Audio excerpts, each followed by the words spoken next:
Assalamualaikum warahmatullahi wabarakatuh. Jumpa lagi dengan saya Tama dalam Ada Apa Gerangan Season 2. Bagaimana kabar kalian? Semoga selalu diberikan kesehatan dan juga rezeki yang cukup. Malam ini terlalu larut ya, karena saya sengaja untuk memberikan cerita menina bubukkan kalian. Bagi yang belum bisa tidur, langsung saja akan saya bacakan sebuah cerita. Nggak sebuah sih ya, ada banyak atau beberapa cerita tentang pesugihan. Jadi memang tema pada malam hari ini tentang pesugihan-pesugihan yang ada di Nusantara. Karena yang namanya pesugihan itu ada banyak jenisnya ternyata ya. Kali ini saya hanya akan membacakan atau menceritakan beberapa jenis pesugihan saja. Salah satunya adalah pesugihan yang dilakukan di Gunung Gede. Kisah ini dialami langsung oleh sang penulis yang memperkenalkan diri dengan nama Sang Hyang Pena. Jadi dia ini mengikuti secara langsung bagaimana pesugihan itu dilakukan dan apa saja yang menjadi akibat yang dialami oleh para pelaku ritualnya. Nah, langsung saja kita mulai ceritanya dari sini. Tak seperti biasanya, Abah Encang memanggilku melalui telepon selulerku. Dia mengatakan bahwa di rumahnya kedatangan tamu suami istri dari kota Sukabumi yang ingin ritual di Keramat Gunung Gede. Pembicaraan via seluler itu pun tidak bisa berlama-lama, lantaran waktunya sangat sempit sekali, panjang lebarnya nanti kalau sudah tiba di rumah Abah. Itulah amanat singkatnya. Ketika aku lihat jam di selulerku, telah menunjukkan pukul 2 siang. Masih ada waktu untuk mempersiapkan pakaian untuk perbekalan, lantaran sudah pasti kalau saya bakal menginap di rumah Abah Encang selaku juru kunci keramat. Tiba di rumah Abah Encang pada pukul 5:15 sore. Ternyata benar kalau tamu itu sudah menunggu. Kami pun berjabat tangan pada keduanya dan terakhir pada Abah dan Emak yang ternyata ada di ruang dapur. Panjang lebar Abah bercerita pada kami tentang kedatangan tamu tersebut, yang maksudnya hendak melakoni ritual di Keramat Gunung Gede. Jadi, tugas apa yang harus saya lakukan untuk kedua pasangan suami istri itu, Bah? Tanya kami. Tugasmu menemani Pak Tata dan Bu Sani semedi di keramat yang paling atas. Sebab ketika tadi siang Abah tawasulan di kamar pribadi, kalau Eyang Wirasuta sudah menemui Abah dan mengatakan kalau kedua orang ini harus disimpan di tempat keramat yang paling atas, asal niatnya tidak berubah. Ujar Abah Encang. Baik Bah, jawab kami singkat. Kemudian Abah Encang pun menyiapkan sarana untuk sesaji, sementara kami berserta pasangan suami istri itu kembali ngobrol ngalor ngidul. Sepertinya Abah sudah bercerita tentang kami pada kedua pasangan suami istri ini. Sebab dari bicaranya, kalau dia ini benar-benar sangat memohon agar kami bisa menemaninya ritual hingga selesai. Tugas yang diemban oleh kami bukan pekerjaan enteng. Jujur kami agak setengah ragu akan tugas berat dari Abah ini. Lantaran mengingat kejadian yang sudah-sudah, banyak pelaku ritual yang lari kocar-kacir. Inilah yang menjadi keraguan di hati kami. Takut kedua orang ini pun bernasib sama seperti para pelaku lainnya. Setelah pelaku itu kabur yang tinggal di lokasi keramat, hanya kami seorang yang tentunya akan menghadapi sosok gaib yang sudah melegenda di Tatar Sunda. Tiba-tiba Abah bertanya kepadaku. Kenapa kau diam? Sapa Abah Encang. Enggak Bah, jawab kami. Apa ada unek-unek di batinmu?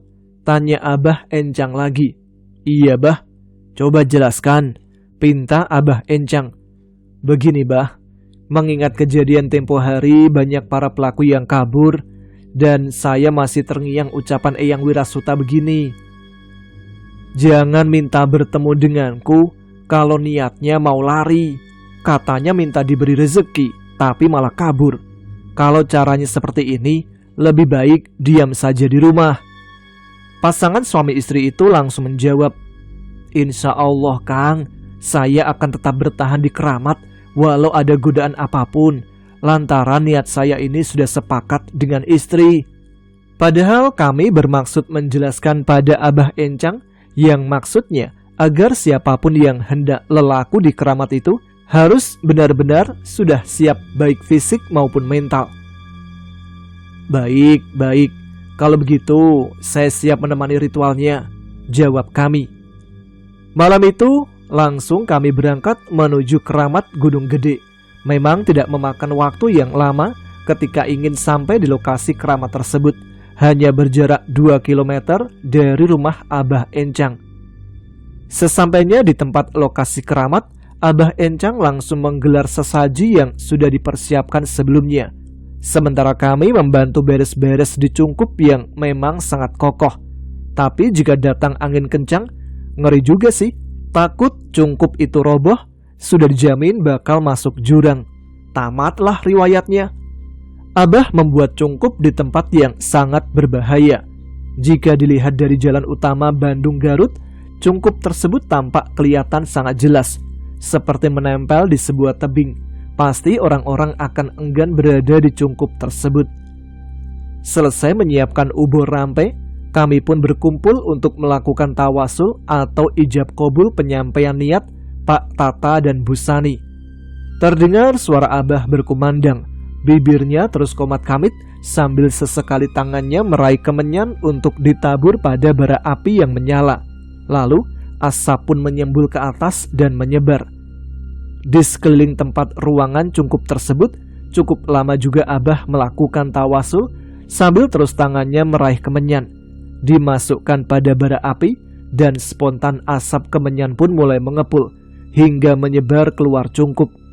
Sudah sekian lama Abah melakukan tawasul, masih belum menyudahi acara tersebut. Tiba-tiba Abah Encang bergetar, lalu kedua tangannya bergerak-gerak, namun kedua matanya tetap terpejam. Terdengar suaranya agak berat. Ternyata ada sosok makhluk halus yang memasuki raga Abah. Cukup panjang juga pembicaraan lembut yang meminjam raga Abah Encang dengan pasangan suami istri tersebut. Sengaja kami tidak menceritakan, sebab sangatlah pribadi, khusus pelaku itu sendiri. Yang menjadi pertanyaan, apakah keduanya itu akan tetap bertahan setelah melihat perwujudan sosok Eyang Wirasuta yang tinggi besar, yang lengkap dengan pakaian kebesarannya? Ketika acara tawasul itu selesai, Abah Encang meninggalkan kami bertiga, sementara dia sendiri menunggu di cungkup bawah yang bentuknya persis sebuah rumah. Ada beberapa kamar kosong yang khusus diperuntukkan para pelaku jika tidak sanggup melakukan ritual di cungkup yang di atas. Di cungkup yang bawah inilah kami sering beristirahat untuk bermalam bersama Abah Encang. Tempatnya lebih enak, ada tungku tempat perapian untuk memasak. Semenjak ditinggal oleh Abah Encang, pasangan suami istri ini duduk di paling depan sambil menghadap sesaji komplit, sementara saya sendiri duduk di belakang mereka. Bau aroma kemenyan bercampur dupa hio masih memenuhi ruangan cungkup. Sudah 2 jam lamanya menunggu kehadiran sosok gaib yang bernama Eyang Wirasuta. Namun belum ada tanda-tanda kemunculannya.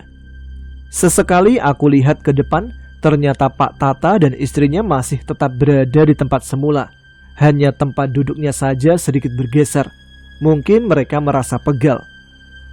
Kira-kira pukul 12:15 malam, sudah mulai tercium aroma wangi yang tak sedap. Berarti tanda-tanda sosok gaib itu sudah muncul. Namun entah siapa. Mulai terdengar tanda-tanda kehadirannya. Tiba-tiba dari arah kejauhan, tampak cahaya biru menyorot sangat menyilaukan. Lambat laun cahaya itu pun semakin mendekat. Lalu mulai terdengar suaranya yang khas. Suara aumannya yang khas itu bisa membuat orang lari kocar-kacir. Ternyata pengawal Eyang Wirasuta sudah datang dalam wujud seekor harimau kumbang. Warna bulunya yang hitam pekat serta suaranya yang tidak mau diam terus saja bersuara. Terlihat gigi taringnya yang juga tajam. Sosok inilah yang membuat para pelaku kabur terbirit-birit. Ternyata sosok itu hanya lewat saja, seperti yang sudah-sudah aku saksikan beberapa bulan ke belakang. Mendengar suara auman harimau itu, Bu Sani langsung berpindah duduknya di belakang suaminya. Sementara Pak Tata yang aku lihat tertunduk, tanda dia merasakan takut diterkam oleh harimau itu. Ternyata benar, kalau pasangan suami istri itu cukup kuat dengan munculnya si kumbang. Mereka memilih diam ketimbang berlari. Toh akan membuat masalah saja kalau mereka kabur. Masih terlihat sosok hewan itu berlalu sambil mengacung-acungkan ekornya yang panjang. Suara pijakan kakinya masih terdengar, lantaran sosok hewan itu berjalan di atas ranting pohon kering yang jatuh. Tidak sampai di situ saja, godaan yang ditemui oleh pasangan suami istri tersebut setelah keduanya terbebas dari mara bahaya. Godaan yang bisa membuat jantung copot, di mana seekor kelelawar yang sangat besar terbang di sekitar dan terus mengitari di atas cungkup itu. Sangat terasa sekali, sebab suara kepakan sayapnya membuat pepohonan bergoyang serta terdengar sangat jelas sekali.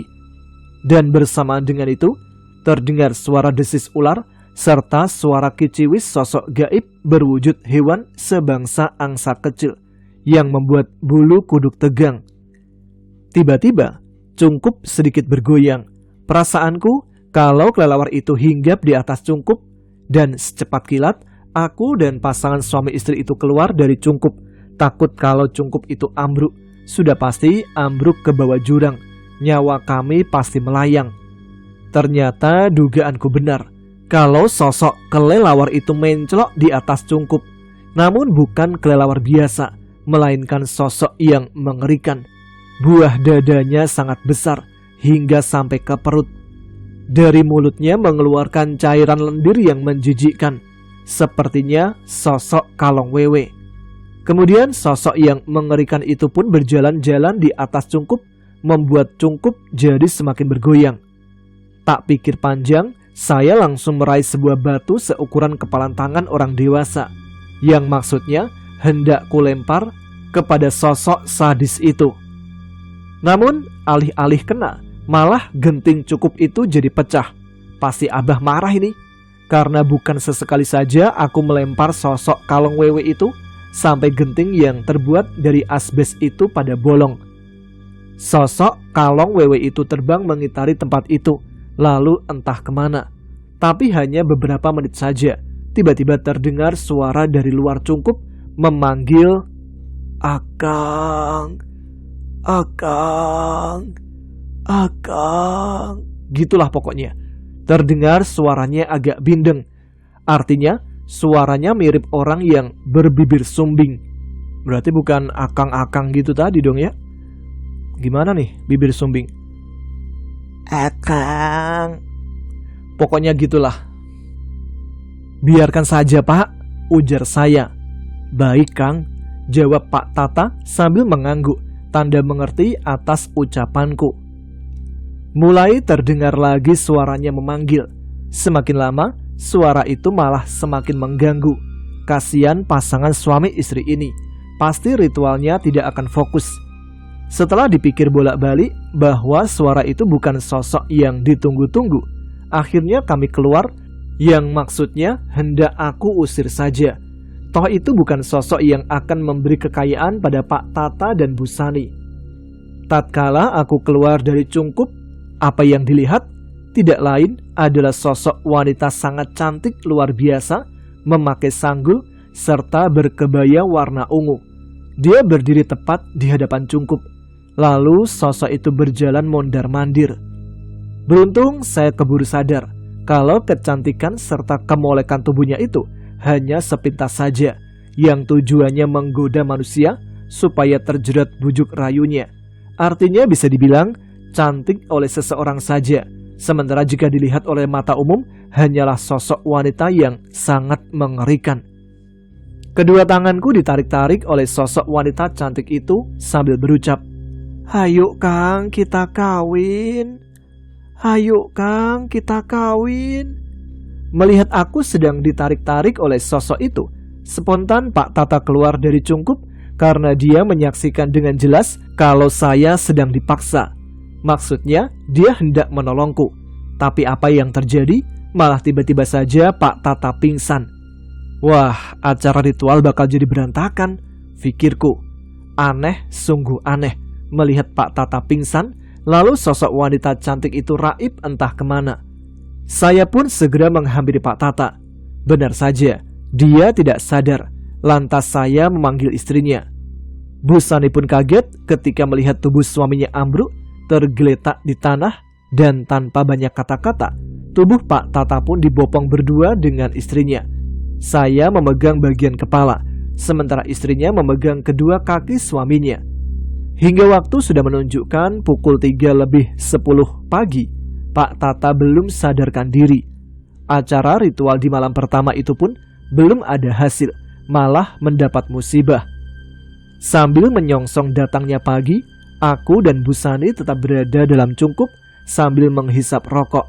Lalu sengaja Bu Sani meminta agar ruangannya diberi penerangan lilin. Tampak istrinya merasa iba melihat fisik suaminya yang lemah, sambil kedua tangannya memijit sebagian tubuhnya. Maksudnya agar segera sadar dari pingsannya. Kira-kira pukul 5:30 pagi, saya turun dari cungkup. Maksudnya hendak menemui Abah Encang di cungkup bawah. Dari jauh pun sudah kelihatan genting dapurnya. Asap keluar menyembul melalui balik genting, yang berarti Abah sudah bangun. Seluruh kejadian tadi malam aku ceritakan pada Abah, dan akhirnya Abah dan aku kembali ke cungkup atas. Sesampainya di cungkup atas, Pak Tata sudah sadarkan diri. Alhamdulillah dia sudah membaik. Istrinya lalu menyeduh air kopi panas beberapa gelas yang sengaja dibawa dari cungkup bawah sambil mencicipi makanan siap saji sebagai pengganjal perut. Pak Tata pun menceritakan kejadian semalam pada Abah. Ketika awal kali bertemu dengan sosok kumbang, sebenarnya dia dan istrinya benar-benar takut. Tapi mungkin karena malu atas ucapannya ketika masih di rumah Abah, akhirnya dia pun bertahan. Begitu juga ketika sosok Kalong Wewe berada di atas cungkup. Pikirannya menerawang jauh. Pasti dirinya akan mati lantaran cukup terus bergerak-gerak hendak roboh ke jurang. Terakhir yang membuat dirinya pingsan ketika Pak Tata melihat aku sedang dipaksa oleh sosok wanita yang wajahnya hancur dan menakutkan. Maksudnya sih emang baik, ingin menolong saya. Tapi ketika melihat fisik dan wajah wanita itu, Pak Tata malah langsung pingsan. Ritual di malam pertama tidak membuahkan hasil. Itu bukan berarti niat Pak Tata gagal, tapi sosok gaib yang ditunggu-tunggunya itu belum menampakkan diri dan berdialog secara pribadi dengannya, yang tentunya akan diajak kolaborasi. Sementara yang muncul hanya godaan saja. Kalau dia paham, sosok macan kumbang itu tidak lain adalah pengawal pribadi Eyang Wirasuta. Sedangkan Kalong Wewe tidak lain adalah emban kerajaan gaib pimpinan Eyang Wirasuta sendiri, yang selalu usil mengganggu pelaku ritual yang memang maunya dikawin oleh manusia. Maka tidak aneh, setiap pelaku ritual pasti diganggu oleh sosok itu. Akhirnya aku pulang dan Pak Tata tetap melanjutkan ritual itu. Setahun kemudian, Pak Tata berkunjung ke rumahku dan menurut pengakuannya, kalau Dodi, anak bungsunya sudah tiada, diambil oleh Eyang Wirasuta. Kejadiannya ketika pasangan suami istri tersebut sedang berekreasi di Laut Pangandaran. Tidak sadar kalau Dodi, anaknya itu bermain terlampau jauh, hingga ombak menyeretnya ke tengah bersama famili yang lainnya. Hanya Dodi yang bernasib naas, sementara yang lainnya bisa diselamatkan. Tubuh Dodi langsung menghilang di gulung ombak, dan hari menjelang maghrib, jasadnya baru ditemukan yang sudah tak bernyawa. Dengan berurai air mata, pasangan suami istri itu menceritakan musibah yang menimpa anaknya. Yang jelas kalau kematian Dodi itu akibat perjanjian dengan Eyang Wirasuta, dan semua itu hanyalah suatu formalitas saja. Di penghujung obrolan itu, lantas pasangan suami istri ini menyampaikan amanat kalau Eyang Wirasuta menyuruhku untuk bersemedi atau tafakur di cungkup, entah ada apa. Hingga sekarang ini belum sempat saya laksanakan. Beberapa bulan semenjak pasangan suami istri itu bertandang ke rumahku, aku mendapat berita kalau salah satu keluarganya mati. Kematian keluarganya yang bernama Qadir berawal setelah ia meminjam uang dari Pak Tata. Lalu seminggu kemudian, Qadir ditemukan sudah terkapar di kamar mandi. Tubuhnya berlumuran darah. Dan setelah diautopsi, kalau Qadir sakit jantung mendadak. Kemudian tubuhnya terjatuh menimpa bak mandi hingga sebagian wajahnya terbentur pada dinding bak mandi sampai robek. Kehidupan pasangan suami istri ini tambah maju semakin kaya raya. Sudah belasan hektar sawah serta kebun dia miliki, dan beberapa lokasi tempat kos ia bangun. Padahal usahanya sebagai bos rongsok, serta istrinya jual beli benang untuk bahan kain tekstil. Kini pasangan suami istri itu tak pernah merasa kekurangan. Semua beban piutangnya sudah dilunasi. Apakah kematian saudaranya itu ada sangkut pautnya dengan pesugihannya? Wallahu alam, hanya Allah yang tahu. Itulah sekelumit kisah nyata tentang suami istri yang telah melakukan ritual di keramat Gunung Gede. Namun pada akhirnya, perbuatan itu pun dia sesali. Lantaran saban tahun, dirinya harus mengorbankan tumbal sebagai wadalnya. Walau dirinya sudah kaya raya, namun tetap hidupnya tidak pernah tenang, lantaran takut dirinya sendiri yang akan menjadi korban berikutnya. Dan kisah berikutnya masih tentang suatu pesugihan. Kali ini pesugihan yang akan kita bahas adalah pesugihan kain kafan Jumat Kliwon yang ada di daerah Indramayu. Siapa nih yang rumahnya di Indramayu? Apakah juga mendengar kisah ini? Jadi memang menjamurnya tempat praktik perdukunan membuka peluang pekerjaan baru bagi sejumlah orang, terutama orang-orang yang nekat dan bernyali besar. Untuk target-target tertentu, para dukun membutuhkan sarana yang sulit untuk didapat. Di antaranya adalah kain kafan dari jenazah yang meninggal pada malam Jumat Kliwon. Kain kafan pembungkus mayat malam Jumat Kliwon punya harga yang sangat tinggi, bahkan bisa mencapai jutaan rupiah. Dengan alasan harga yang menggiurkan itulah, beberapa orang Indramayu nekat menjadi maling untuk melakukan pencurian kain kafan mayat malam Jumat Kliwon, meskipun memang harus berhadapan dengan pihak berwajib dan hal-hal berbau mistis. Sebab melakukan pencurian kain kafan tidak akan diterima pihak keluarga almarhum yang jadi korban pencurian tentunya, dan resikonya bakal dihadapkan pada meja hijau. Demikian bagi Sarkim, seorang pria 45 tahun, penduduk di Kecamatan Kerangkeng, Kabupaten Indramayu, Jawa Barat. Resiko semacam itu sudah diperhitungkannya dengan masak-masak. Apapun resikonya, laki-laki beranak 3 itu sudah siap menghadapinya. Dan hasilnya, beberapa kali aksinya berhasil lolos secara sempurna. Dari 3 lembar kain kafan yang berhasil dicuri, Sarkim mengantongi setidaknya 3 juta rupiah. Kain milik jenazah yang meninggal Jumat Kliwon itu dia jual pada salah seorang asisten dukun di daerah Majalengka. Tapi dia tidak pernah tahu kegunaan kain yang sekilas tidak berharga itu. Ya iyalah, cuman kain pembungkus mayat. Tapi sejak berhasil mengantongi uang lumayan besar, menurut ukuran tukang beca itu, membuat Sarkim jadi ketagihan. Sehingga setiap Jumat Kliwon sambil mengayuh becaknya, dia keliling kampung untuk mendapatkan informasi orang yang meninggal pada hari keramat itu. Pada 17 April 2009, bertepatan dengan 21 Kliwon 1430 Hijriah, di salah satu kampung di Kecamatan Seliek, gempar atas meninggalnya seorang bandar beras, Haji Romli namanya.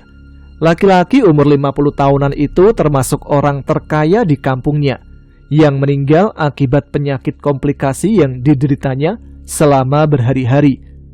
Mendapatkan informasi yang sangat berharga itu, bagi Sarkim, dia ibarat menang togel. Girang bukan kepalang. Keesokan paginya, dia meluncur menuju Majalengka, menanyakan apakah asisten dukun kenalannya itu masih mau membeli kain kafan yang dimaksud. Ternyata asisten dukun yang bernama Jajang itu membenarkan ada pesanan dari bosnya. Bahkan dia menjanjikan harga tinggi untuk kain kafan yang akan dicuri Sarkim. Sarkim bergegas menyusun strateginya. Pasalnya, kain kafan tersebut akan tak berguna manakala dicuri setelah lewat 7 hari sejak jenazah dikebumikan. Itu merupakan syarat yang harus dipatuhi. Tentunya tidak segampang membalik telapak tangan, sebab sanak keluarga almarhum tidak akan lengah. Selama seminggu, mereka akan terus menjaga kuburan tersebut sepanjang malam. Hal itu sudah menjadi tradisi turun-temurun. Keberadaan sanak keluarga di sekitar kuburan adalah merupakan sebagian tantangan bagi Sarkim. Terlepas dari penjagaan sanak famili, ada tantangan lain yang jauh lebih mencekam yang kerap muncul selama menjalankan aksinya. Tantangan tersebut bukan berasal dari manusia, melainkan datang dari alam lain, alam gaib yang sangat mengerikan. Ternyata, kali ini dugaan Sarkim meleset jauh. Selepas tengah malam, dia mengendap-endap di sekitar tembok setinggi 50 cm yang merupakan benteng yang melingkari komplek pemakaman umum. Dalam suasana hening, dia tidak mendengar riuh cengkrama penjaga kubur. Begitu pula saat jarak dengan kuburan Haji Romli tinggal 1 lajur lagi. Suasana tetap senyap. Tetapi Sarkim tidak gegabah. Dipungutnya bata merah, lalu dilemparkannya ke arah semak-semak sejarak sejengkal dari makam Haji Romli. Jika ada penjaga, tentu langsung menyambar lokasi jatuhnya bata merah dengan cahaya senter. Ditunggu beberapa menit, tidak ada reaksi. Berarti kuburan tersebut tanpa penjagaan sama sekali. Laksana mendapat durian runtuh. Sarkim langsung menjalankan aksinya. Dia menggali gundukan tanah yang sebelumnya dengan bersusah payah dibangun warga. Berkat kelihayannya, meski syaratnya hanya menggali menggunakan tangan kosong, tidak sampai 2 jam sudah tampak bilah kayu randu sebagai penyangga tanah agar tidak menimpa ke tubuh mayat. Untung dalam suasana musim kemarau, langit pun sangat jernih sehingga cukup memantulkan cahaya ke dasar lubang kuburan. Bilahan kayu randu seluruhnya sudah berserakan di atas sekeliling lubang kuburan. Kini, di ujung kaki Sarkim terbujur sosok mayat berbalut kain kafan putih. Semakin diperhatikan, ada yang aneh di mata Sarkim. Mayat itu persis wanita hamil 9 bulan. Padahal yang meninggal seorang laki-laki parubaya yang konon kurus kering akibat penyakit yang dideritanya selama berhari-hari. Buru-buru dia buang jauh-jauh rasa terkesimannya. Satu demi satu, tali kafan dilepas. Lalu kain kafan ditarik perlahan-lahan dan langsung dilipat. Melihat mayat dalam kondisi bugil, Sarkim pun terpekik kaget. Sesaat ada sesuatu yang hendak keluar dari kerongkongannya. Sarkim akhirnya muntah-muntah menyaksikan belatung yang keluar dari lubang pusar si mayat. Semakin lama, jumlah belatung yang keluar dari dalam perut yang membuncit itu semakin banyak. Bahkan banyak di antaranya yang merayap pada sepasang betis Sarkim. Sambil tetap menahan hasrat muntahnya, bergegas Sarkim keluar dari dalam lubang kuburan. Tanpa berselera menutupnya kembali, Sarkim pun lari pontang-panting meninggalkan kuburan aneh tersebut. Setibanya di rumah, kain kafan diletakkan di kolong ranjang. Lantas dia lari ke kamar mandi untuk membersihkan kotoran pada tubuhnya. Tak berapa lama kemudian, terdengar kumandang azan subuh dari corong pengeras suara masjid. Sekuat tenaga, Sarkim bertahan supaya tidak tidur hingga matahari muncul di ufuk timur. Sebab jika ketiduran, maka khasiat kafan tersebut pudar dengan sendirinya. Dia baru tidur pula sekitar jam 8 pagi sehabis sarapan. Sekitar jam 1 siang, Sarkim sudah duduk di atas angkot menuju rumah Jajang. Tanpa tawar-menawar lagi, Jajang menyerahkan amplop tebal. Amplop berisi uang kertas 2 juta itu diterima Sarkim, lantas diselipkan ke balik bajunya. Kemudian dia pun pamit pulang. Tidak seperti biasanya, kali ini dia kesulitan mendapatkan angkot yang melintas dari Majalengka menuju Indramayu. 2 jam sudah berlalu, matahari nyaris tenggelam ke ufuk barat, membuat Sarkim jadi semakin gelisah. Selepas maghrib, sebuah angkutan elf muncul dari kejauhan. Meski dia tahu angkutan umum tersebut bukan rute yang dituju, iseng dia melambaikan tangannya. Di luar dugaan, elf itu berhenti. Tanpa buang waktu, Sarkim pun melompat ke dalamnya. Ternyata elf itu tanpa penumpang satu orang pun selain Kernet dan sopirnya. "Mau kemana, Kang?" tanya Kernet. "Indramayu, Kang," jawab Sarkim. "Waduh, elf ini hanya sampai Jati 7, kata Kernet. "Gak apa-apa, biar nanti dilanjutkan naik ojek," kata Sarkim. Sarkim menyodorkan uang kertas 5 ribuan, tapi Kernet itu malah menolaknya. Karena diyakini Kernet itu baik hati, Sarkim pun menyimpan kembali uang kertasnya ke dalam saku celananya. Dia berusaha duduk rileks sambil membayangkan sambutan sang istri saat menerima amplop berisi uang jutaan itu. "Sepertinya sampean bawa duit banyak ya, Kang?" Sarkim terlonjak kaget. Dia menoleh ke arah Kernet, tapi dia mendapatkan Kernet tengah terkantuk-kantuk di jok belakang. Berarti yang bicara adalah sopir gitu? "Gak banyak sih, cuman buat makan anak istri," jawab Sarkim. "2 juta sih lumayan banyak, Kang," kata sopir sambil tetap mengemudi. Sarkim kaget juga. Dari mana sopir itu tahu isi amplop di balik bajunya? Mata Sarkim tertuju pada bangku kosong di samping sopir. Pelan-pelan dia bangkit, lalu menghampiri bangku kosong tersebut. "Dari mana sampean tahu jumlah uang yang saya bawa sekarang ini?" tanya Sarkim. "Bukan hanya jumlahnya, bahkan saya tahu uang itu hasil menjual kain kafan. Betul kan?" Kali ini nada suaranya seperti marah. Sarkim penasaran. Diamatinya sopir di sampingnya. Jantung Sarkim nyaris berhenti. Sopir itu tidak lain laki-laki parubaya yang semalam dia tinggalkan di dasar lubang kuburan. Refleks diamatinya bagian perutnya. Baju pada bagian perut itu robek besar. Bukan hanya kain bajunya yang robek, tetapi kulit perut itu pun robek besar. Ribuan belatung sudah memenuhi pangkuan sopir itu sehingga bertebaran di lantai kemudi. Saat itulah Sarkim sadar ada yang tak beres dengan mobil elf yang ditumpanginya. Bergegas ditekannya grendel pintu di sampingnya. Sambil mendorong pintu, tubuh Sarkim melompat keluar. Dia merasa punggungnya terbanting keras di bahu jalan dan berguling-guling ke dalam parit. Untung parit tersebut masih menyisakan lumpur, tapi tak sampai menenggelamkannya.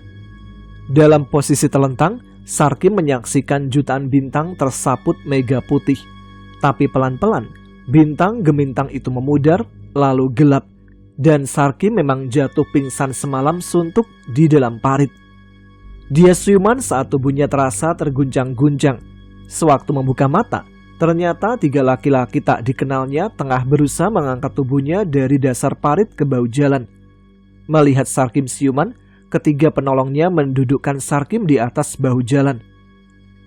"Sebaiknya dimandikan saja, Kang," kata salah satu laki-laki pada rekannya. "Iya, kasihan, pakaiannya berlumpur," jawab temannya. Sarkim spontan meraba bagian perutnya.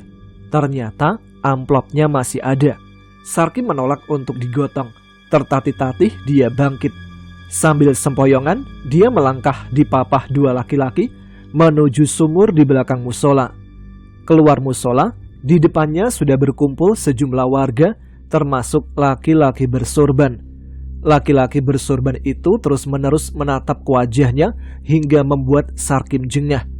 Laki-laki yang tak lain seorang ustadz itu meminta warga agar bubar, lalu meminta Sarkim masuk ke ruang tamu rumahnya yang bersebelahan dengan musola. Tak berapa lama, seorang wanita yang tak lain istri dari Pak Ustadz menyuguhkan kopi beserta makanan kecil. Setelah dipersilahkan, Sarkim pun melahap makanan kecil tersebut berikut kopinya hingga perutnya cukup terganjal. "Terima kasih Pak Ustadz, laparnya jadi hilang nih," ucap Sarkim. Pak Ustadz hanya mengangguk sambil mengulas senyum kecil. Lagi-lagi Sarkim dibuat bingung terhadap tingkah Pak Ustadz yang terus-menerus menatap mukanya. Apakah ada yang ganjil pada kulit mukanya? Maaf Pak Ustadz, "Apa ada luka pada mukaku?" kata Sarkim. "Tolong berkata jujur, apa yang sampean lakukan dalam beberapa hari kemarin?" "Memangnya ada apa?"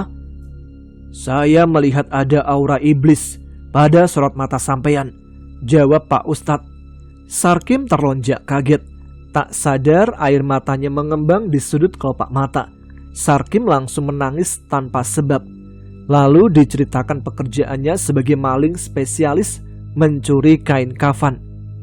"Astagfirullah, saya harap sudahi pekerjaan penuh dosa itu.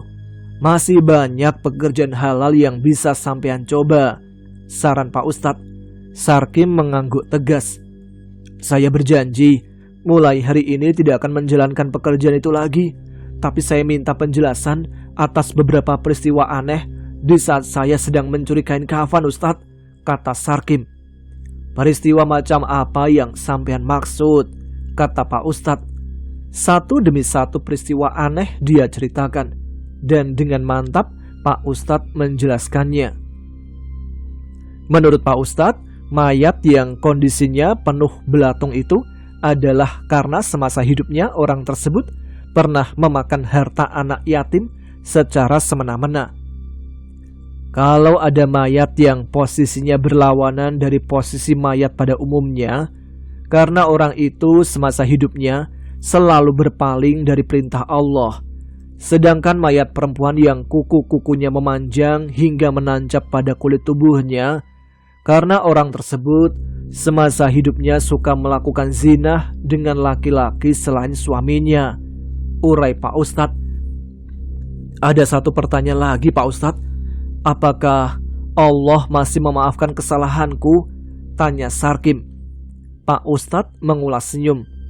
"Allah Maha Pengampun bagi hambanya yang mau bertaubat," jawab Pak Ustadz. "Terima kasih. Lalu uang ini harus saya apakan, Pak Ustadz?" tanya Sarkim. Lalu Pak Ustadz menyarankan supaya membagi uang 2 juta itu menjadi 4 bagian. 1 bagian untuk anak istri Sarkim di rumah. 1 bagian disedekahkan kepada fakir miskin. Sebagian diberikan pada ibunya. Dan sebagian lagi untuk amal jariah pembangunan masjid yang banyak dijumpai di sepanjang jalan. Sarkim pun menyanggupinya. Dia lalu pamit menuju jalan raya. Tak berapa lama sebuah angkot melintas dan Sarkim duduk di jok depan sambil terus merenung sambil mengingat profesinya yang sangat keji itu. Gimana nggak keji kan ya? Meninggalkan pocong dalam keadaan terbuka dan kuburannya itu nggak ditutup lagi. Untungnya Sarkim berhenti sebelum dipergoki oleh para warga. Tes. Masih pada melek gak nih? Oke, setelah kita membahas tentang pencurian kain kafan di daerah Indramayu, kali ini kita geser sedikit ke daerah Sumedang. Kita akan membahas asal-usul ilmu pelet marongge di Sumedang. Menurut tutur yang berkembang di tengah-tengah masyarakat, ilmu pelet marongge yang sangat dikenal dan legendaris itu tidak lain adalah berdasar pada ajian si Kukuk Mudik yang dikuasai nyaris sangat sempurna oleh Mbah Gabuk. Tidak ada yang bisa menepis ajian si Kukuk Mudik seolah merupakan satu kesatuan yang tak terpisahkan dengan Marongge, sebuah desa yang terletak di Kecamatan Tomo, Kabupaten Sumedang, Jawa Barat. Di pemakaman umum Desa Marongge terdapat 3 bangunan yang salah satunya paling dikeramatkan karena diyakini sebagai makam sosok yang menguasai ilmu pelet marongge, Mbah Gabuk namanya. Sementara 3 lainnya merupakan makam dari para saudaranya yang dikenal dengan nama Mbah Setayu, Mbah Naibah, dan Mbah Naidah. Warta berkisah, Mbah Gabuk adalah sosok wanita yang berparas sangat ayu, berasal dari Kerajaan Mataram yang sengaja bermukim di Kampung Babakan yang letaknya tidak begitu jauh dari makam keramat Marongge sekarang. Di kampung ini, mulanya Mbah Gabuk bermukim bersama dengan ketiga saudara perempuannya yang juga memiliki paras cantik-cantik, bertubuh sintal dan berkulit kuning langsat, serta sangat halus tutur katanya. Mereka adalah sosok-sosok yang sebelumnya telah disebutkan, yaitu Mbah Setayu, Mbah Naibah dan Mbah Naidah. Kecantikan mereka sudah banyak diketahui. Tak pelak, hal itu mengundang banyak pangeran dan raja-raja besar berusaha untuk mempersuntingnya. Tetapi entah kenapa, pinangan mereka selalu saja ditolak ketiganya dengan halus. Inilah yang membuat kenapa banyak para raja, pangeran dan pemuda yang menjadi begitu sangat penasaran karenanya. Hingga suatu hari, karena memendam rasa dendam yang amat sangat, akhirnya lewat seorang patih yang datang dengan membawa pasukan dalam jumlah yang besar. Raja Gubangkala bermaksud untuk melamar paksa Mbah Gabuk. Tetapi apalacur, niat busuk itu tercium juga oleh Mbah Gabuk yang langsung melakukan puja semedi untuk mengarahkan segenap kesaktian yang dimilikinya. Daya sirep yang merupakan salah satu kesaktian andalan Mbah Gabuk pun langsung menyungkupi seluruh pasukan Raja Gubangkala. Ketika mereka memasuki gerbang dusun Babakan, sehingga semuanya tertidur dengan sangat nyenyak. Mbah Gabuk hanya tersenyum ketika membangunkannya. Sang patih yang tak sadar dengan apa yang baru saja menimpa diri dan seluruh pasukannya, tetap saja nekat mengajukan lamaran rajanya kepada Mbah Gabuk.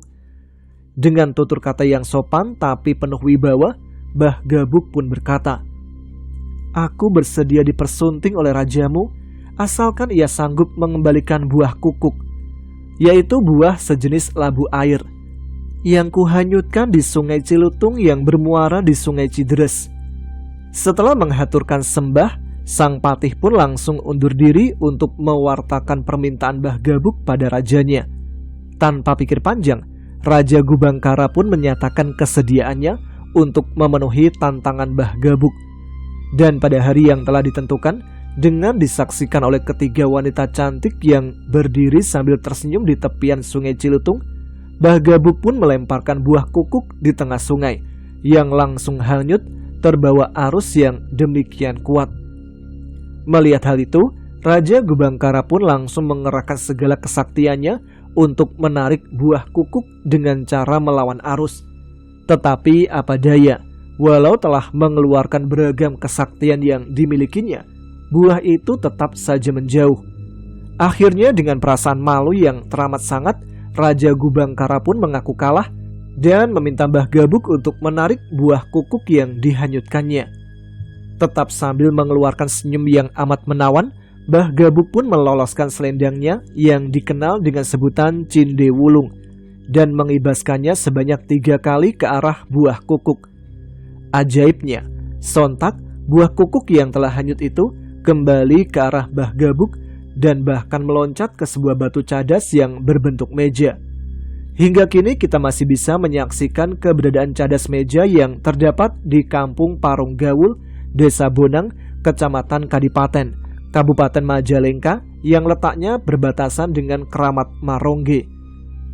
Seiring dengan perjalanan sang waktu, selalu saja ada yang melamar Mbah Gabuk maupun ketiga saudara perempuannya. Tetapi apa daya, mereka tak pernah berhasil mengalahkan kesaktian Mbah Gabuk yang memiliki selendang bertuah Cinde Wulung. Alhasil keempat wanita cantik itu terus saja melajang. Hingga pada suatu waktu, tanpa pesan, Mbah Gabuk pun menghilang bak di telan bumi. Walau telah mencari di seluruh pelosok negeri dan menembus lebatnya hutan, tetapi selama 3 tahun 41 hari, Mbah Gabuk tetap saja tak berhasil ditemukan. Akhirnya ketiga saudaranya berhasil menemukan Mbah Gabuk yang sedang melakukan puja semedi dengan cara berbaring. Tubuhnya benar-benar kurus, yang menandakan ia masih hidup adalah helaan nafasnya yang halus dan teratur. Di tengah-tengah kegalauan yang menimpa ketiga saudaranya, tiba-tiba terdengar suara tanpa wujud.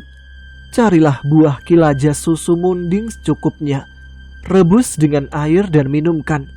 Maka tanpa banyak tanya, ketiganya langsung mencari buah yang dimaksud suara tanpa wujud itu. Setelah mendapatkan, maka ramuan pun dibuat dan segera diminumkan pada Mbah Gabuk. Perlahan tapi pasti, tubuh Mbah Gabuk pun pulih seperti semula. Bahkan kecantikannya kian memancarkan pesona.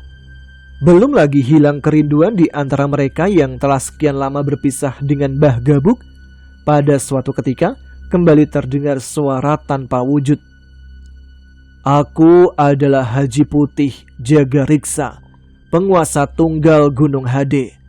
Galilah tanah bekas tempat saudaramu melakukan tapa brata sepanjang tubuhnya. Kemudian ia harus masuk ke dalamnya dan tutuplah dengan rengge." Jadi rengge itu adalah sejenis ranting bambu haur. "Sesudah itu kembalilah kalian." Ketiganya hanya saling pandang. Belum lagi mendapatkan jawaban yang diharapkan, kembali terdengar suara yang penuh wibawa dan menggetarkan siapapun yang mendengarnya. "Jalan hidup saudaramu sudah ditentukan. Tempatnya nanti akan ramai didatangi orang. Tidak ada yang berani melawan suara tanpa wujud itu." Apalagi sang kakak menganggukkan kepalanya dengan mantap, seolah menyetujui apa yang dikatakan oleh suara tanpa wujud itu. Akhirnya, dengan perasaan yang sangat berat, mereka pun melaksanakan apa yang diperintahkan oleh suara tanpa wujud itu. Dengan sigap ketiganya melakukan penggalian, dan setelah dirasa cukup, mereka melihat betapa dengan mantap Mbah Gabuk berbaring dengan senyum, dan dia melihat ketiga saudaranya menutup lubang itu dengan rengge. Setelah dirasa cukup, dengan perasaan dan langkah berat, ketiganya pun langsung kembali pulang. Tetapi karena rasa penasaran yang amat sangat, ketiga saudaranya pun berniat untuk mengetahui apa yang akan terjadi atau yang tengah dilakukan oleh kakaknya. Menjelang tengah malam, dengan mengendap-endap, ketiganya pun berjalan menuju ke lubang tempat Mbah Gabuk berbaring. Dan apa yang terjadi? Semua hanya ternganga. Betapa tidak, tempat itu mengeluarkan cahaya yang memancar dan teramat menyilaukan. Yang lebih menakjubkan lagi adalah tubuh Mbah Gabuk hilang entah kemana. Alih-alih menemukan tubuh Mbah Gabuk, suara tanpa wujud pun tak terdengar lagi. Akhirnya seiring dengan perjalanan waktu, tempat Mbah Gabuk moksa dikenal dengan sebutan Marongge atau Merongge, yang berasal dari kata merong alias cahaya yang menyilaukan, dan rengge, yaitu sejenis ranting bambu haur. Hingga kini tempat tersebut selalu ramai dikunjungi oleh banyak orang untuk ngalap berkah, khususnya dalam masalah yang berkaitan dengan jodoh atau pelet alias pengasih untuk para LC dan juga para PL. Ya, begitulah adanya. Setelah berziarah ke makam Mbah Gabuk, dilanjutkan dengan berendam di Sungai Celutung serta membuang pakaian dalam yang dikenakan. Maka keesokannya yang dituju pasti menangis mengharapkan balasan cintanya. Pelet ini tidak jarang juga dipakai oleh LC alias pemandu lagu dan disalahgunakan untuk memoroti harta para hidung belang yang menemaninya berkaraoke. Dengan efek aura dari makam keramat Marongge, maka wajah mereka yang sudah melakukan ritual akan terlihat memancarkan kecantikan yang luar biasa. Ada yang tertarik gak nih? Tapi gak usah lah ya. Karena apapun bentuk persekutuan dengan iblis atau bangsa jin itu sangat dilarang dalam agama.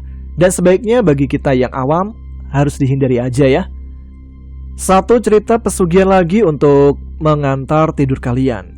Kali ini kita langsung meloncat ke daerah Jawa Timur, tepatnya di kota Jember. Jadi di daerah Jember ini ada sebuah pesugihan yang disebut pesugihan kelelawar Papuma. Jadi ternyata memang ada juga model pesugihan yang seperti ini ya. Jadi seseorang dapat mengubah wujudnya menjadi kelelawar yang bisa mencuri harta. Ada-ada aja nih ya. Dan saya akan membacakan langsung pengalaman dari seseorang yang mengalami secara langsung kejadian tersebut. Seorang wanita cantik yang kukenal beberapa bulan lalu di pantai wisata Papuma Jember. Semua seolah terjadi begitu cepat. Detik ini, wanita berkulit kuning langsat itu telah resmi menjadi istriku yang sah. Kunikahi secara hukum agama dan hukum negara. Ya, kadang-kadang aku juga heran dengan kejadian yang kualami. Baru berkenalan beberapa bulan, mawar sudah langsung jadi istriku. Tapi mungkin inilah yang dinamakan rahasia Tuhan, bahwa rezeki, jodoh dan mati memang hanya Tuhan yang bisa mengaturnya. Dan kita sebagai manusia hanya mampu menjalaninya. Suka atau tidak suka, kita pun harus menerimanya. Walau hubungan pacaran kami berjalan singkat, namun aku sangat beruntung bisa menikahi Mawar. Selain cantik dan baik hati, siapa menduga kalau Mawar ternyata juga anak orang kaya di kampungnya. Sawahnya berhektar-hektar dan rumahnya banyak yang dikontrakkan. Sedangkan orang tua Mawar hanya memiliki 2 orang anak, yaitu Mawar, istriku, dan adiknya yang masih kuliah di Surabaya. Danang namanya. Meski beristri perempuan yang kaya, namun aku tidak lantas berpangku tangan dan hanya menunggu dinafkahi. Gengsi dong, namanya laki-laki. Aku bukanlah seorang pengangguran, sebab aku tercatat sebagai PNS. Persisnya, profesiku adalah seorang guru. Aku mengajar di salah satu SLTPN di daerahku. Demikian pula halnya dengan Mawar. Walaupun orang tuanya kaya, dia juga rajin bekerja. Persisnya, Mawar berprofesi sebagai seorang perawat yang belum diangkat jadi PNS. Dia bertugas di puskesmas di desanya. Kedua mertuaku orangnya juga sangat baik dan berpendidikan. Walau ayah mertuaku hanya lulusan SMA, tapi berpikirnya sangat rasional dan berwawasan jauh ke depan. Ini tidak sama dengan masyarakat di sekitar rumahnya yang rata-rata berpendidikan rendah, bahkan banyak yang buta huruf. Mungkin itulah yang membuat kenapa taraf hidupnya jauh lebih sejahtera. 6 bulan berumah tangga dengan Mawar, ayah mertuaku mengusulkan agar aku bisa pindah tugas mengajar di sekolah yang dekat dengan rumahnya. Tentu saja permintaan tersebut sangat sulit. Tapi ternyata mertuaku tahu solusinya. Rupanya dia kenal baik dengan orang BKD di Diknas. Buktinya, dalam beberapa bulan saja, aku sudah bisa pindah tugas mengajar di sekolah yang letaknya tak jauh dari rumah mertuaku. Inilah ya, punya uang, punya kuasa, punya orang dalam lagi. Dalam hati aku angkat topi dengan keahlian mertuaku dalam melobi orang, hingga dengan mudah aku bisa pindah tugas. Jadilah aku kumpul dengan istri dan kedua mertuaku. Bahkan, tidak lama berselang, mereka juga menghadiahi kami sebuah rumah yang lumayan bagus menurut ukuran masyarakat setempat. Mertuaku juga menyuruh kakakku dan istrinya menempati rumah kosong yang belum sempat disewa orang. Letaknya memang di pinggiran kota kecil. Namun yang menarik, rumah ini boleh ditempati tanpa uang sewa. Memang, pada awalnya Kak Bagus, yaitu kakakku, tidak mau gratisan. Tapi karena mertuaku sungguh-sungguh mau menolong dan kebetulan tempat tersebut sangat strategis untuk usaha, maka akhirnya dengan senang hati, kakakku mau juga menerima tawaran tersebut. Di tempat itu, Kak Bagus membuka usaha jual bakso dan es kelapa muda. Pelan tapi pasti, usahanya mulai menampakkan hasil. Dagangan baksonya laris manis. Sinta dan Aris, anak Mas Bagus, juga rajin membantu. Bahagia sekali aku melihat 2 keponakanku yang begitu rajin membantu kedua orang tuanya. Apalagi, mereka juga anak-anak yang penurut. Padahal Sinta sudah duduk di bangku SMP, sedangkan Aris masih duduk di bangku SD kelas 6. Tapi mereka berdua tak pernah merasa malu. Di tengah-tengah kebahagiaan itu, tiba-tiba tetangga mertuaku, tepatnya yang tinggal di belakang rumah, meninggal tanpa sebab. Dan yang membuatku sedikit terkejut adalah desas-desus yang kudengar bahwa tetanggaku yang meninggal itu jadi tumbal pesugihan mertuaku. Apa benar? Aku tak pernah berhenti bertanya dalam hati. Suatu hari, sekitar pukul 10 siang, tiba-tiba aku mendapat telepon dari Mas Bagus. Dia mengabarkan berita yang hampir membuatku syok. Sinta meninggal dunia karena kena demam berdarah. Bagai disambar petir, aku tersentak mendengar kabar tersebut. Sambil menangis, Mas Bagus bercerita kalau Sinta sekitar pukul 9 malam, tubuhnya mendadak panas sekali. Setelah dibawa ke dokter dan disuntik, ternyata Sinta didiagnosis kena DB. Tapi jam 10 siang, Kak Bagus menemukan Sinta sudah tidak bernyawa di kamarnya dengan ekspresi wajah nampak ketakutan. Hari itu juga, kami termasuk kedua mertuaku berangkat bertakziah ke rumah Mas Bagus. Mbak Esti berkali-kali jatuh pingsan karena tidak bisa menerima kenyataan pahit yang menimpa anaknya. Memang, sungguh sangat menyakitkan kalau kematian itu datangnya sangat mendadak. Kami semua tentu saja sangat kehilangan Sinta, namun kami tak bisa berbuat apa-apa selain pasrah pada Sang Pencipta. Berulang kali ku coba menghibur Mbak Esti, kakak iparku yang syok itu. Walau kesedihannya tak kunjung berhenti, namun akhirnya dia sudah mulai bisa menguasai diri. Anehnya, beberapa hari setelah kematian Sinta, aku sering bermimpi didatangi oleh gadis kecil itu. Dia memakai baju putih dengan wajah pucat dan menangis meminta tolong kepadaku. Katanya, dia dihajar habis-habisan oleh mertuaku dengan sabuk dari kulit. Sempat juga kulihat pemandangan yang mengerikan. Ya, dalam mimpi itu, ayah mertuaku dengan kejam menyiksa Sinta. Wajah Sinta berdarah-darah, begitu juga dengan sekujur tubuhnya, penuh darah. Penyiksaan yang dilakukan oleh ayah mertuaku itu tidak dapat kuhentikan, sebab teriakanku tidak pernah didengar olehnya. Yang lebih aneh lagi, mimpi ini sering kali muncul. Walau begitu, aku tetap saja berusaha berpikir rasional, bahwa mimpi itu tak lebih hanya sekedar bunga tidur. Mana ada kan orang mati bisa hidup lagi? Namun, ketika malam ke-7 hari kematian Sinta, mertuaku datang sambil membawa sembako dan sejumlah uang yang langsung dibagikan kepada yang tahlilan. Anehnya lagi, aku merasa bahwa semua pemberian itu mengandung maksud tertentu. Apa mungkin hal ini ada hubungannya dengan mimpiku? Pikirku. Namun aku mencoba membuang jauh-jauh pikiran ini.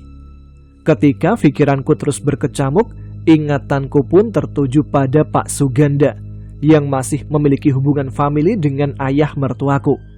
Suatu ketika Pak Suganda bercerita padaku bahwa ayah mertuaku adalah seorang yang menganut pesugihan keblek. Keblek adalah kelelawar jadi-jadian yang bisa menguras harta orang kaya. Ingetin di kolom komentar ya kalau saya salah pengucapannya. Keblek atau keblek ini, pokoknya itulah ya. Coba sekali-kali kau intip, kalau malam mertuamu itu pasti tidurnya di lantai. Begitu kata Pak Suganda. Yang tidak kupercaya begitu saja dong ya. Toh bisa saja dia ingin menghasutku agar berselisih paham dengan mertuaku yang baik itu. Menurut Pak Suganda pula, pada malam-malam tertentu, ayah mertuaku itu tidur di lantai tanpa sehelai kain menempel di tubuhnya. Ketika itulah, dia membaca mantra dengan dibantu istrinya atau ibu mertuaku. Kemudian, arwah ayah mertuaku keluar dan menjelma menjadi kelelawar raksasa yang terbang di kegelapan malam untuk mencari harta dengan cara mencuri secara gaib. Bila keblek tersebut dalam keadaan bahaya, maka lampu lilin yang disandingkan di jasad mertuamu akan berkobar-kobar, dan tugas sang istri untuk meniupnya biar sang arwah bisa kembali ke raga dalam keadaan selamat. Jelas Pak Suganda. Satu hal yang membuatku tersentak. Konon, kelelawar siluman tersebut selalu minta tumbal manusia, khususnya gadis perawan atau jejaka. Maksudnya biar bertambah sakti dan tidak mudah ditangkap orang. Apakah Sinta telah dijadikan tumbal pesugihan itu? 4 bulan setelah kematian Sinta, aku ditelepon Mas Bagus kalau Aris juga mendadak sakit keras. Dengan bekal ilmu yang sudah kudapat dari guru spiritualku, aku mencoba membuktikan apakah cerita Pak Suganda itu benar atau hanya sekedar omong kosong. Sesuai petunjuk yang kuperoleh, aku mencuci 2 lembar uang 100 ribuan dengan darah segar jejaka. Aku sengaja mengambil darah Aris dengan memasukkan jarum ke ujung jarinya. Tapi ini hanya sedikit saja ya, hanya mengambil beberapa cc saja. Setelah uang tersebut kucuci dengan darah jejaka, kemudian aku gantung di atas tempat tidur Aris. Mas Bagus membaca mantra seperti yang kuajarkan, sambil duduk bersila di depan tubuh Aris yang tergolek lemas. 60 menit kemudian, keanehan terjadi. Tiba-tiba, datang seekor kelelawar kecil yang masuk melalui celah di atas jendela. Ajaibnya, beberapa detik kemudian, kelelawar tersebut berubah menjadi besar, hitam, dan berbulu lebat. Baunya sangat amis dengan taring yang tajam yang siap merobek-robek tubuh Aris. Tiba-tiba, makhluk aneh itu meluncur menerkam tubuh Aris. Namun aku dan Mas Bagus lebih sigap. Sebelum kelelawar itu berhasil menerkam tubuh Aris, kami sudah lebih dulu menjaringnya. Karuan saja, siluman itu berbalik arah dan bermaksud menyerang kami. Kulihat matanya menyala merah, sangat menakutkan.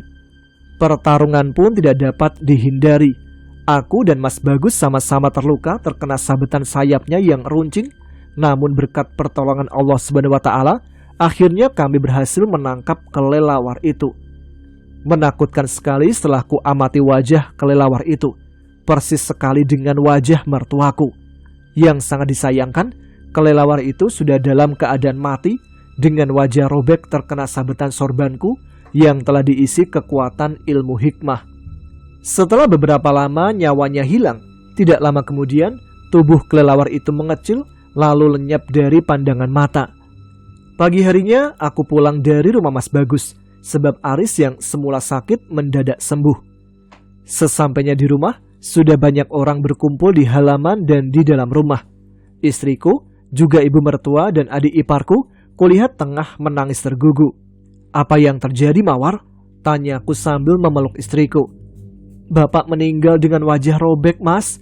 Jasadnya kami temukan di dalam kamar dengan keadaan telanjang bulat," jelas istriku dengan pilu.